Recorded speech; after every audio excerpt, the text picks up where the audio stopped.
रामकृष्ण हरी मंडळी, श्री स्वामी समर्थ। माझ्याकडून तुम्हा सर्वांना दसऱ्याच्या आणि नवरात्रीच्या खूप खूप शुभेच्छा।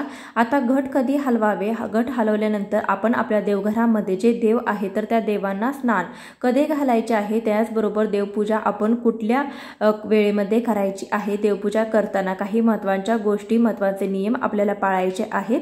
त्याचबरोबर घट जो आहे तर तो कोणत्या दिशेला हलवायचा आहे याबद्दलची सविस्तर माहिती या व्हिडिओमध्ये पाहणार आहोत।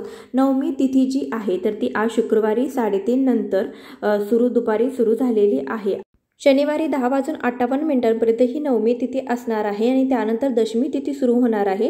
तर ज्यांच्या परंपरेनुसार तुमच्या कुळाप्रमाणे जर तुमच्या घरामध्ये नवमीला जर घट उद्यापन केले जात असेल, घट उठवले जात असतील तर तुम्ही 10:58 आत घट उठवायचे आहेत। परंतु राहुकाळ 9 वाजल्यापासून 10:30 पर्यंत आहे, ही वेळ वगळायची आहे। आणि ज्या दशमीला म्हणजे दसऱ्याच्या दिवशी जे घट उठवत आहेत तर त्यांनी 10:58 नंतर तुम्ही घट हे उठवू शकता किंवा विजय मुहूर्तावरती उठवू शकता।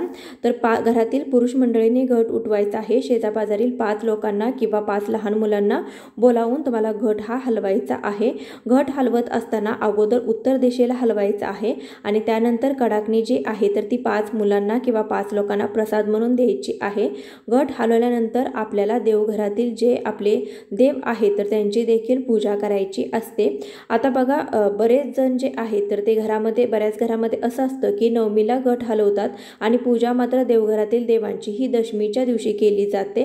म्हणजे जो घट आहे तर तो फक्त हलवला जातो। तर आमच्याकडे देखील ही पद्धत आहे, नवमीला घट हलवले जातात आणि दसऱ्याच्या दिवशी देवघरातील देवांची पूजा केली जाते। आणि हे जे घट आहे त्यावर उगवलेले जे अंकुर आहेत, हे जे धन आहे तर ते लगेचच विसर्जित करायचं नाही। येणाऱ्या कोजागिरी पौर्णिमेला हा जो घट आहे तर तो शेतामध्ये नेऊन ठेवला जातो, त्याला भूमिपूजन असं देखील म्हटलं जातं। तुमच्या घराण्यामध्ये जशी पद्धत आहे त्या पद्धतीने तुम्ही करू शकता। जर नवमीला घट उठवत असतील तर सकाळी उठवा, दशमीला उठवत असतील तर तुम्ही दुपारच्या पुढे हे घट जर आहे तर ते उठवू शकता। जर नवमीला घट हलवले तरी देखील जी देवघरातील देवांची पूजा आहे तर ती आपल्याला दशमीलाच करायची आहे। घट उठवल्यानंतर तुम्ही लगेचच देवांची पूजा करू शकता, कारण की या दिवशी नवमी आणि दशमी एकत्रित आलेली आहे। दसऱ्याची आपल्याला पूजा करायची असते, सरस्वती पूजन करायचं असतं। तर त्यासाठी तुम्ही हे घट उठवल्यानंतर तुम्ही अखंड दिवा आहे तर तो उचलून साईडला करून ठेवायचा आहे। अखंड दिवा हा पुंकर मारून विझवू नये, तो आपोआपच शांत होऊ द्यावा। जर तुम्हाला अडचण होत असेल तर तुम्ही काढून साईडला ठेवू शकता। त्यानंतर देवघर साफ वगैरे करून घ्यायचं। 9 दिवस आपण देवांची पूजा केलेली नसते, तर देवांचे जे जुने वस्त्र आहे तर ते देखील बदलून घ्यायचे। सर्व देवी देवतांना आपण स्नान घालायचं आहे आणि सुचरभूत करून त्यांना नवीन वस्त्रावरती विराजमान करायचं आहे। देवांची आपण स्नान घालून षोडोपचारे पूजा करायची आहे। उद्याच्या दिवशी देवपूजा करण्याची योग्य वेळ कोणती, तर बघा, दशमी तिथीलाच आपण हा देव आहे तर त्या देवांची पूजा केली जाते। त्यासाठी 10:58 नंतर दशमी तिथी सुरू होते।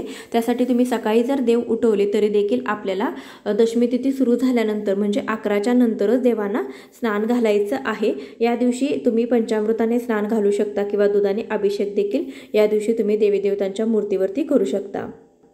या दिवशी देवपूजा करत असताना कोणत्या चुका टाळाव्यात, तर पहिली चूक म्हणजे आपण जो अखंड दिवा लावलेला असतो तो अखंड दिवा फुंकर मारून विझवू नये, तो आपोआप शांत होऊ द्यावा। यानंतर हे जे धन उगवलेलं आहे, हे जे अंकुर आहे तर ते लगेचच विसर्जित करू नये। या दिवशी घट विसर्जित केला जात नाही। या दिवशी थोडे अंकुर त्यामधले उपटून आपण दसऱ्याच्या दिवशी देवांची पूजा करतो, त्यावेळेस ते देवी देवतांना अर्पण केले जातात। तर त्यासाठी हे धन आपल्याला लगेचच विसर्जित करायचं नाही। अंकुर काढून आपण जेव्हा देवपूजा करू तर तेव्हा सर्व देवतांना हे अंकुर आपल्याला अर्पण करायचे आहेत। त्यानंतर जे आपण घट काढला तर त्या घटामध्ये जे पाणी असतं तर ते असंच ओतून टाकायचं नाही। एखाद्या आंब्याच्या पानाच्या मदतीने, फुलाच्या मदतीने तुम्ही हे पाणी जर आहे तर ते संपूर्ण घरामध्ये शिंपडायचं आहे। कारण की आपण जी काही उपासना केली, 9 दिवस देवीची जी काही आपण उपासना केली, भक्ती केली, तर त्याचे एक शक्ती तत्व या पाण्यामध्ये एकवटलेलं असतं। त्यासाठी हे पाणी आपण पूर्ण घरभर शिंपडल्याने घरामध्ये जे काही वास्तुदोष असतील, जे काही नजरबाधा असेल, कर्णीबाधा असेल तर ती पूर्णपणे नष्ट होते। यासाठी संपूर्ण घरभर आपल्याला हे पाणी शिंपडायचं आहे। त्यानंतरची पुढची चूक म्हणजे आपण या घटाला जो धागा गुंडाळलेला असतो तर तो धागा आपल्याला इथे तिथे टाकून न देता हा जो धागा आहे तर तो आपल्याला घरातील मुख्य पुरुषांच्या हातावरती किंवा लहान मुलांच्या किंवा कुलस्त्रीच्या हातावरती बांधायचा आहे। कारण की या धाग्यामध्ये देवीची शक्ती ही एक एकवटलेली असते आणि हा धागा आपण हातावरती बांधल्याने आपल्याला प्रत्येक कामामध्ये यश मिळतं। यासोबतच आपल्यावरती कोणतंही संकट येत नाही, देवीचा आशीर्वाद आपल्यावरती राहतो। यासाठी हा धागा आपण हाताला गुंडाळायचा आहे। तुम्ही जी काही सुपारी या ह्याच्यामध्ये टाकलेली असेल घटामध्ये, तर ती सुपारी तुम्ही फोडून पान सुपारी मुलांना वापरू शकता किंवा विसर्जित करू शकता। या घटामध्ये जे नाणं आपण टाकलेलं आहे तर ते नाणं तुम्ही पिवळ्या कपड्यामध्ये किंवा लाल वस्त्रामध्ये गुंडाळून तुम्ही तिजोरीमध्ये ठेवू शकता, जिथे आपण आपलं धन पैसे ठेवतो। हा जो घट आहे तो लगेचच विसर्जित न करता भूमिपूजन म्हणजे कोजागिरी पौर्णिमेच्या दिवशी शेतामध्ये विसर्जित करावा।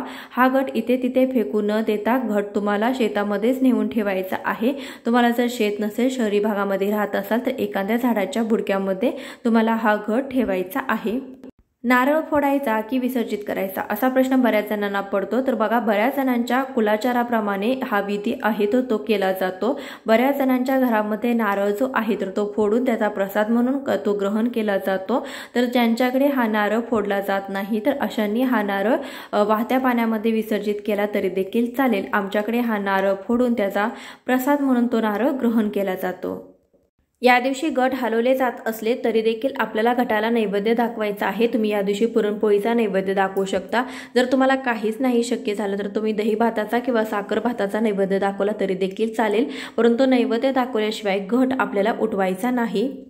आजच्या व्हिडिओमध्ये बरीचशी माहिती देण्याचा प्रयत्न केलेला आहे। व्हिडिओ आवडला तर जास्तीत जास्त लोकांपर्यंत नक्की शेअर करा। चॅनलवर नवीन असाल तर सबस्क्राईब करा। भेटूया अशाच एखाद्या व्हिडिओसोबत, तोपर्यंत श्री स्वामी समर्थ।